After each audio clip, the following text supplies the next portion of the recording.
Seigneur, nous sommes encore heureux d'être là ce matin pour vous partager encore quelque chose que le Seigneur nous a mis à cœur.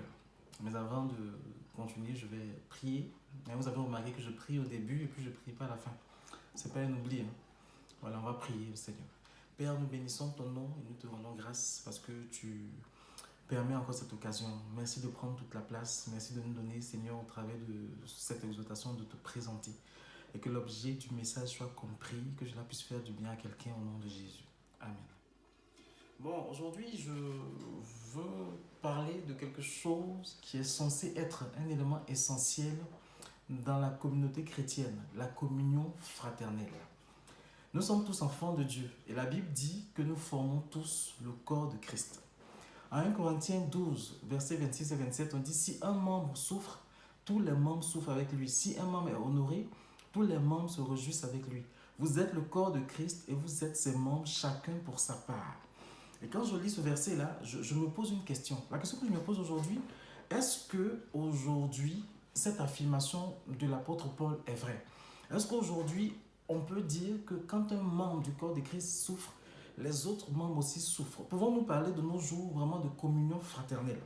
On a vu tellement de choses dans les églises. On a fait des mouvements, on a fait plusieurs églises. On a vu tellement de choses dans le milieu chrétien qu'aujourd'hui, j'ai vraiment à cœur de parler de communion fraternelle.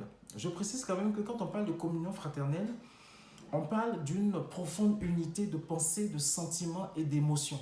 C'est-à-dire que c'est des gens qui pratiquent la communion ensemble. C'est des gens qui sont unis dans leur intention de se faire du bien les uns les autres. C'est des gens qui sont unis dans leurs pensées. Et nous sommes unis dans nos pensées parce que notre pensée est connectée à Yeshua, à Mashiach.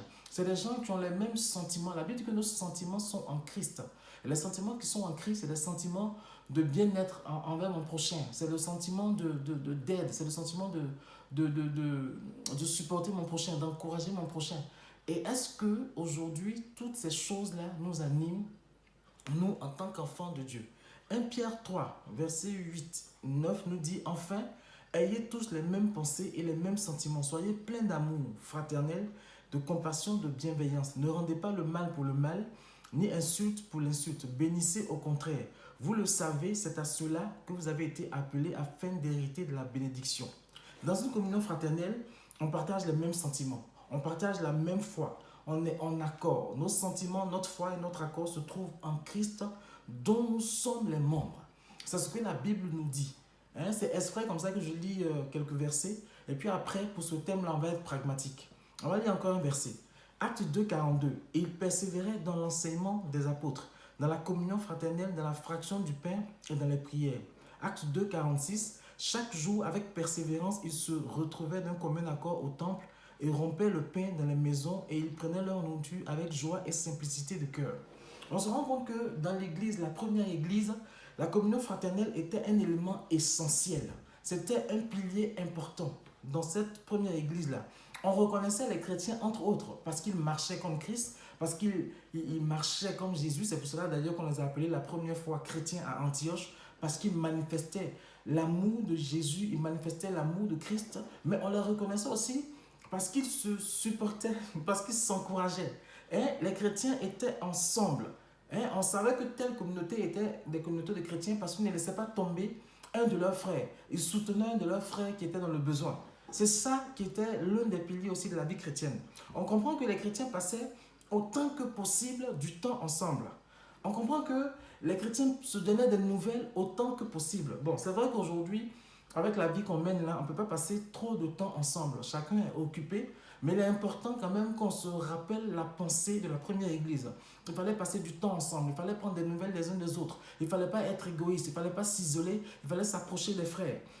Aujourd'hui, on ne peut pas trop parler de ça, mais mon propos aujourd'hui, c'est que les enfants de Dieu devaient pouvoir vivre la communion fraternelle comme les apôtres l'ont appris. Comme je l'ai dit, aujourd'hui, on va être pragmatique.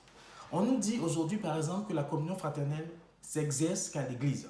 Et ça, on l'entend partout. C'est-à-dire que la communion fraternelle s'exerce que le dimanche. Parce qu'en général, les réunions de semaine, les gens n'ont pas trop le temps. Ils sont au travail, tout ça. Donc, c'est que le dimanche que la communion fraternelle s'exerce. Soit Supposons que la communion fraternelle s'exerce que le dimanche. Mais j'aimerais juste te poser une question. Les dimanches à l'église, tu parles à qui? Quels sont les gens à qui tu dis bonjour? Quels sont les gens dont tu te rapproches? Je précise que la Bible dit, en Matthieu 5, 46, si vous aimez ceux qui vous aiment, quelle récompense méritez-vous?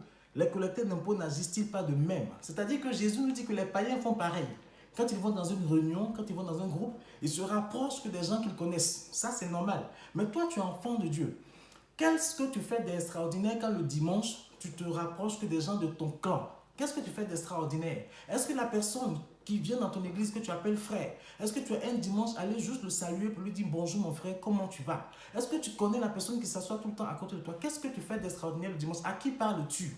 On va être pragmatique, à supposer que ça s'exerce qu'à l'église, la communion fraternelle. Le dimanche là, quand tu sors de l'église, que tu sais qu'il y a des frères et sœurs qui ont du mal à se rendre de l'église à chez eux, quelle est ta proposition? Je précise que tu as une voiture, tu as 5 places dans ta voiture et que tu viens à l'église avec ta voiture tout seul et que les autres places ne sont pas occupées. Comment tu manifestes la communion fraternelle en proposant à un frère ou à une sœur de la ramener, même jusqu'à la gare, même jusqu'à un point d'arrêt? Qu'est-ce que tu fais? Je vais prendre l'exemple par exemple de l'église que nous fréquentons en ce moment. Il y a un arrêt qui n'est pas loin. Et c'est souvent qu'en passant devant cet arrêt-là, on voit des frères et des sœurs qui sont arrêtés. Et on voit plusieurs chrétiens qui dépassent. Ils sont seuls dans leur voiture. Et personne ne s'arrête pour proposer aux frères à qui on a fait la bise dans l'église, la sœur à qui on a fait la bise dans l'église, de savoir où est-ce qu'elle va, est-ce qu'on peut la transporter. Et ils ne le font pas. Et est-ce que ça, c'est manifester la communion fraternelle? La Bible nous dit que les disciples à l'époque, ils étaient le plus souvent ensemble. Et quand on lit les actes, quand on lit les écrits de Paul, on se rend compte que parfois il y a des églises qui avaient du mal. Et l'apôtre Paul exhortait les autres églises dans leur voyage, dans leur déplacement, d'apporter les provisions pour aider ces églises-là. Mes frères, dans ton église, là où tu es, tu as un frère, tu as une soeur qui a du mal à manger. Tu as un frère, tu as une soeur. Et tu sais qu'il a du mal à s'habiller. Tu sais qu'il a du mal à venir à l'église le dimanche. Mais quelle est ta part, quelle est ta contribution pour que ce frère-là vienne à l'église le dimanche? Quand on était à Abidjan, on nous disait qu'on n'avait pas besoin de révélation. Quand on voit un frère qui s'habille tous les dimanches avec un pantalon qui n'est pas bien, on n'a pas besoin de révélation pour voir que le frère a besoin d'habits. On n'a pas besoin de révélation pour voir que ce frère-là, il mérite de jour en jour. Peut-être qu'il est malade, peut-être qu'il a faim. On n'a pas besoin de révélation. On doit s'approcher du frère pour lui demander s'il a besoin qu'on aide. Mais nous, là, comment est-ce qu'on manifeste cette communion fraternelle? Comment est-ce qu'on manifeste cette communion fraternelle? Là, je suis que le dimanche à l'église. Comment est-ce qu'on manifeste cette communion-là? Est-ce qu'on est prompt à demander aux autres de pouvoir les aider? Est-ce qu'on est prompt à aller chercher un frère un dimanche pour venir à l'église? Or, ce que j'entends souvent à l'église, c'est que ça me fait faire un grand détour. Frère et soeur, et alors? Et alors, si tu dois dépasser l'église pour aller chercher la soeur, pour aller chercher le frère, pour le ramener après à l'église, et alors? Ça te coûte quoi? Ça te coûte juste du carburant, le jus de la voiture, mais il y a un frère qui va venir s'édifier et toi, Dieu te bénit. Le problème, il est où? C'est ce qu'on entend souvent dans nos églises. Tu vois le frère il se débrouille. Quand il pleut, il est mouillé. Tous les dimanches, quand il vient, il est trempé. Il transpire. Est-ce que tu lui as juste posé la question, frère, est-ce qu'un dimanche, je peux venir te transporter? Les gens vont me dire que le dimanche, je viens à l'église, j'ai déjà ma famille. Je vais te raconter un témoignage. Dans une église où on était, il y a un frère, il prenait d'abord sa famille qui venait de déposer, parce qu'il n'avait que 5 places dans sa voiture. Et après, quand il posait sa famille, il partait maintenant chercher les autres frères qui avaient du mal à venir à l'église pour les déposer. Et après le culte, il faisait pareil. Sa famille attendait, c'est sa famille. Ils attendaient, il partait déposer les autres frères et il venait chercher sa famille après pour aller à l'église. Il le faisait de bon cœur comme pour le Seigneur. Mais si tu le fais pour ton frère, pour ta soeur, entre nous, ça te fait quoi? Tu le fais pour eux ou bien tu le fais pour la gloire de Dieu? Tu le fais pour eux ou bien tu le fais pour Jésus qui t'a mis à côté comme son frère? Comme je dis aujourd'hui, on va être pragmatique. C'est ça aussi la communion fraternelle. On ne peut pas, nous, être dans une certaine aisance et puis laisser le frère qui a du mal là de côté. On ne peut pas. On ne peut pas, nous, venir à l'église aisément avec la voiture, seul dedans le dimanche, alors qu'il y a des frères qui marchent pour venir à l'église le dimanche. On n'est que le dimanche.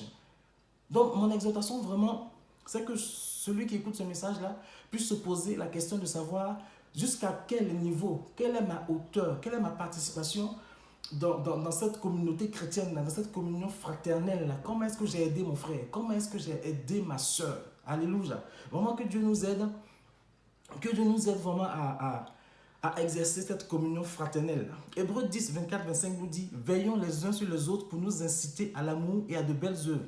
N'abandonnons pas notre assemblée comme certains ont l'habitude de le faire, mais encourageons-nous mutuellement. Faites cela d'autant plus que vous voyez s'approcher le jour. Romains 12, 4 à 5 nous dit, en effet, de même, nous avons plusieurs membres dans un seul corps et tous les membres n'ont pas la même fonction. De même, nous qui sommes plusieurs, nous formons un seul corps et nous sommes tous membres les uns, chacun pour sa part. Amen. C'est un texte que j'ai lu plus haut. Tout ça pour vous dire quoi? Pour vous dire que je ne peux pas, moi, prétendre être enfant de Dieu. Je ne peux pas, moi, prétendre être membre du corps de Christ. Et j'ai mon frère qui est à côté qui souffre et ça ne me touche pas. C'est pas possible. C'est juste pas possible. Même si je ne peux pas l'aider financièrement, même si je ne peux pas l'aider matériellement, mais je peux l'aider autrement. Je peux juste demander, frère, est-ce que tu aimerais que je passe chez toi pour faire telle chose? Est-ce que tu aimerais que je fasse tes courses? Est-ce que tu aimerais que je te dépose quelque part? Ça, on peut le faire. On est enfant de Dieu. Je précise juste que Dieu te bénit pour que tu sois en bénédiction pour quelqu'un. Dieu te bénit pour que tu sois en bénédiction pour une personne. Et si Dieu te bénit, que toi en retour tu ne bénis pas les autres, comment veux-tu que Dieu te bénisse? La bénédiction de Dieu, elle coule. Comment je vais dire ça? On ne peut pas l'épargner. C'est-à-dire que quand Dieu remplit ta coupe, il faut que ta coupe se vide pour ta famille et aussi pour les autres. C'est seulement quand ta coupe se vide que Dieu va à nouveau la remplir. Mais si Dieu te bénit, que ta bénédiction ne va pas envers les autres, comment voudrait-il qu'il te bénisse? Ce n'est pas possible. On est béni aussi pour que les autres puissent bénéficier de notre bénédiction. Donc si tu as une voiture, que tu peux transporter quelqu'un, n'hésite pas à le faire. Si tu as la nourriture que tu peux donner à un frère qui est dans le besoin, n'hésite pas à le faire. Si ce dimanche-là, tu viens à l'église pour faire ton offrande, que l'Esprit de Dieu te met à cœur, que cette offrande-là, ne donne pas ça, ne mets pas cela dans le tronc, donne ça à telle soeur, n'hésite pas à le faire. Vraiment, sortons un peu de nos principes, sortons un peu de nos clans, sortons un peu de nos clans, c'est ça, et puis approchons-nous des autres. Essayons de comprendre les autres, essayons d'aider les autres. Il est bien d'avoir des affinités dans l'église. C'est aussi bien d'avoir des affinités, mais les gens avec qui tu es proche à l'église, c'est les gens que tu vois dans la semaine en général. C'est les gens dont tu prends les nouvelles en général dans la semaine. Le dimanche quand tu es à l'église là, essaie d'aller voir les gens que tu ne vois pas. Les gens que tu ne connais pas, essaie de les connaître davantage, essaie de te rapprocher d'eux. On ne vous demande pas d'être amis, mais prendre de leurs nouvelles. Peut-être que tu vas leur dire une parole qui va leur faire du bien. Peut-être qu'eux vont te dire une parole qui va te faire du bien. Mais la communion fraternelle, c'est aussi ça. C'est aussi se connaître le plus largement possible dans l'église. C'est aussi se soutenir le plus largement possible dans l'église. Il n'est pas normal que dans une église, il y ait juste un clan qui bénéficie de toutes les aides et que tous les autres clans, en guillemets, n'ont pas d'aide. Ça, c'est pas normal. Il n'est pas normal que dans une église, il y ait juste un groupe de chrétiens qui a tous les égards et puis d'autres ne l'ont pas. Non, nous sommes tous membres les uns des autres du corps de Christ et on doit tous se soutenir. Amen. Le psaume 133, 1, 2 dit: oh, qu'il est agréable, qu'il est doux pour des frères de demeurer ensemble. Est-ce que quand tu es avec tes frères, tu es dans la joie? Est-ce que quand tu es avec tes frères, tu es content, tu es heureux d'être avec eux? La Bible dit que c'est comme une huile précieuse versée sur la tête qui descend sur la barbe d'Aaron et sur le col de ses vêtements. Ça veut dire que dans la communion fraternelle aussi, il y a la bénédiction. C'est parce que tu t'occupes de ton frère que Dieu va te bénir. C'est parce que tu penses au bien-être de ton frère que Dieu va te bénir. On n'est pas égoïste en Jésus. On n'est pas égoïste en Jésus. En Jésus, on est altruiste. En Jésus, on pense aux autres. En Jésus, on aide les autres. Frère, Jésus est descendu de son trône pour mourir pour que toi, tu sois enfant de Dieu. Ça te coûte quoi? Ça te fait quoi? Si toi, tu es bousculé un peu dans ta manière d'être pour aider quelqu'un, ça te fait quoi? Tu vas juste bénir l'enfant de Dieu et qui lui en retour va te bénir et Dieu va te bénir aussi en retour. Donc vraiment, demandons à Dieu d'exercer en nous cette communion fraternelle. Enfin, ayez tous les mêmes pensées et les mêmes sentiments. Soyez pleins d'amour fraternel, de compassion, de bienveillance et ne rendez pas le mal pour le mal, ni insulte pour insulte. Bénissez au contraire. Vous le savez, c'est à cela que vous avez été appelés héritiers de la bénédiction. Je suis héritier de la bénédiction. Et si je suis héritier de la bénédiction, il faut que cette bénédiction-là, je puisse en faire bénéficier les autres aussi. C'est ça aussi, la communion fraternelle. Et puis dans la communion fraternelle aussi, on n'attend pas que le dimanche pour prendre des nouvelles de son frère ou de sa sœur. Autant que possible, prendre des nouvelles des frères et des sœurs. On est attristé de voir qu'on est dans l'église. Il y a un frère qui n'est pas là un dimanche. Un frère qui n'est pas là 2 dimanches. Un frère qui n'est pas là 3 dimanches. On ne sait pas ce qu'il devient. On ne sait pas où il va. On ne sait pas ce qu'il a. On a son numéro. On n'ose même pas lui envoyer un texto. Ah frère, je pensais à toi. Sois béni. Ça peut faire du bien à quelqu'un. Ça peut faire du bien à quelqu'un. Le seul frère, je pensais à toi. Sois béni. Ça peut faire du bien à quelqu'un. Où tu n'arrives pas à joindre la soeur. Tu n'arrives pas à voir la soeur. Et tu ne fais pas l'effort de prendre des nouvelles de la soeur. Frère, on est en Jésus.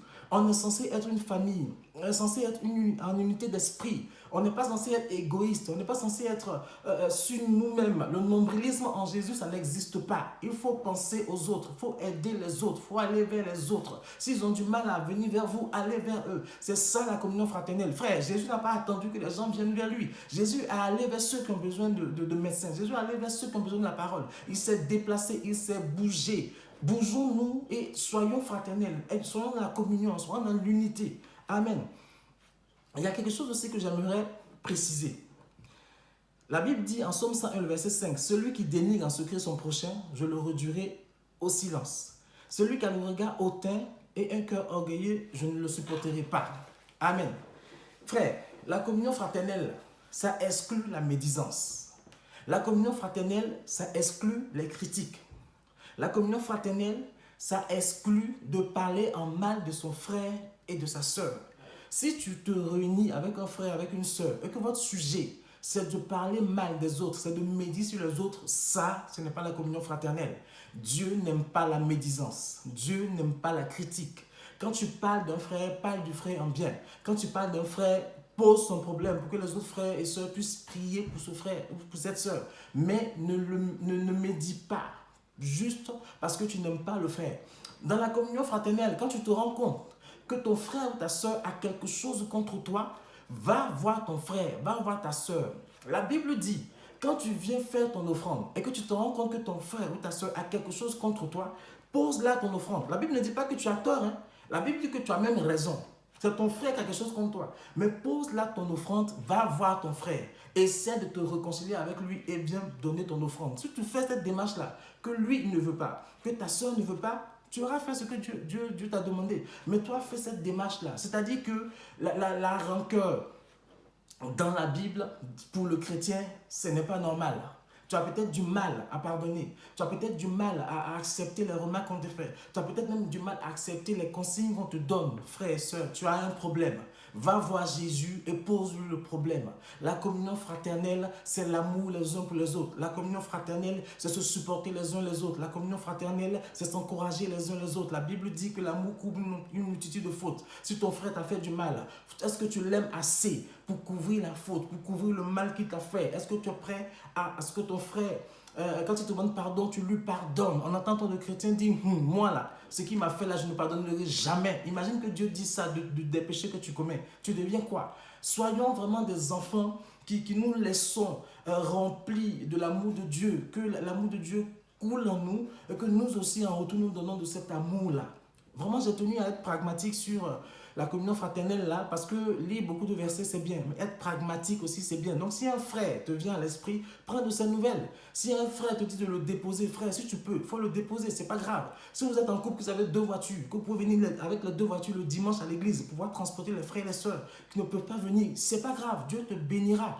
Ne regarde pas juste au fait on va gaspiller du carburant pour aller dans un même endroit. Tu le fais pour la gloire de Dieu parce qu'il y a des frères qui ont besoin de ta voiture pour aller à l'église.